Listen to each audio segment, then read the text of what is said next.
প্রায় আড়াই মাসের অপেক্ষার অবসান ঘটিয়ে আগামী সোমবার ১০ আগস্ট প্রকাশ হচ্ছে ২০২৬ সালের এসএসসি ও সমমান পরীক্ষার ফল। এর মাধ্যমে ফলাফলের অপেক্ষায় থাকা ১৮ লাখের বেশি শিক্ষার্থীর সামনে খুলে যাবে উচ্চ মাধ্যমিকে ভর্তির নতুন অধ্যায়। চলতি বছর এসএসসি ও সমমান পরীক্ষায় অংশ নিতে ফরম পূরণ করেছে মোট ১৮,৫৭,০০০-এর বেশি শিক্ষার্থী। এর মধ্যে এসএসসি পরীক্ষার্থী ১৪,১৮,৩৯৮ জন, দাখিল ৩,০৪,২৮৬ জন এবং এসএসসি ও দাখিল ভোকেশনালে ১,৩৪,৬৬০ জন।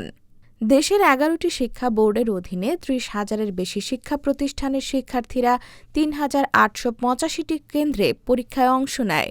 গত ২৭ জুলাই আন্তঃশিক্ষা বোর্ড সমন্বয় কমিটির বিজ্ঞপ্তিতে ১০ আগস্ট ফল প্রকাশের বিষয়টি নিশ্চিত করা হয়।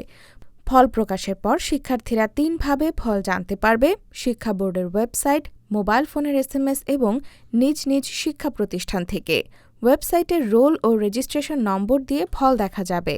এসএমএসে এসএসসি পরীক্ষার্থীদের বোর্ডের প্রথম ৩ অক্ষর, রোল ও পরীক্ষার বছর লিখে ১৬২২২ নম্বরে পাঠাতে হবে। দাখিল ও কারিগরি শিক্ষার্থীদের জন্য রয়েছে নির্দিষ্ট এসএমএস পদ্ধতি। এছাড়া শিক্ষা প্রতিষ্ঠানের EIIN নম্বর ব্যবহার করে বোর্ডের ওয়েবসাইট থেকে প্রতিষ্ঠানভিত্তিক রেজাল্ট শিট ডাউনলোড করা যাবে। ফল প্রকাশের পরই শুরু হবে একাদশ শ্রেণীতে ভর্তির প্রস্তুতি। দীর্ঘ অপেক্ষার পর তাই সোমবারের ফলাফলই এখন লাখো শিক্ষার্থী ও অভিভাবকের প্রধান আগ্রহের কেন্দ্রবিন্দু।